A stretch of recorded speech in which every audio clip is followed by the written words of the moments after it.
Hello বন্ধুরা, কি অবস্থা, কেমন আছেন? আশা করি সবাই ভালো আছেন।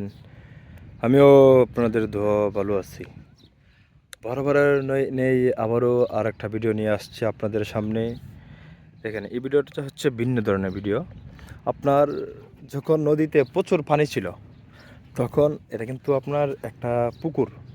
যখন পানি ছিল, পানিতে পুকুরটা ভরপুর ছিল, তখন তারা আপনার জেলেরা এই আপনার আদারগুলো দিয়ে, মানে খাবারগুলো দিয়ে মাছগুলো সংগ্রহ করে, হ্যাঁ, সংগ্রহ করে, মানে জাল দিয়ে বেড়িবাদ দিয়ে মাছ পানি শুকাই নিছে। এখনও কিন্তু পানি অনেকটি পানি আছে, কিন্তু দেখেন এই কিছু জায়গাটা ফাঁকা ছিল। এরা আপনার ওই যে কি বাঁশের কি পাটি দিয়ে আপনার এই বেড়িবাদ দিয়ে দিছে। দেখছেন, এখান থেকে আপনি মনে করেন কিছু পানি যাবে, কিন্তু মাছ যাওয়ার কোনো সুযোগ নেই। কিন্তু দেখছেন পুকুরটা মোটামুটি বড়, কিন্তু এই পুকুরে অনেক মাছ আছে। ওই যে পেনার, আমরা এলাকায় যে পেনা বলে, এগুলোর থলে অনেক মাছ, যা বলার বাহিরে।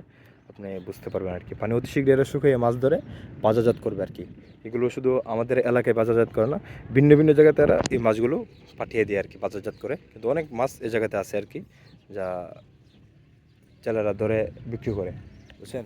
এই যে দেখেন, এরা থাকার ঘর, ওই জায়গায় তারা থাকে, মাছগুলো ধরে নদী নদী তারপরে খাল বিল সব জায়গায় তারা এগুলো মাছ ধরে আর কি। কিন্তু দেখছেন, এটাতে কিন্তু অনেক মাছ, শুধু ছোট ছোট্ট একটা পুকুর, কিন্তু এই পুকুরে অনেক মাছ আছে, বুঝছেন? সবাই আমাদের ভিডিওগুলো দেখবেন, আর আমাদের চ্যানেলটা সাবস্ক্রাইব করে দিবেন।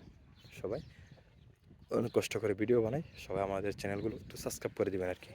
বুঝতে পারছেন? ওকে ভাই, ধন্যবাদ সবাইকে, অসংখ্য অসংখ্য ধন্যবাদ।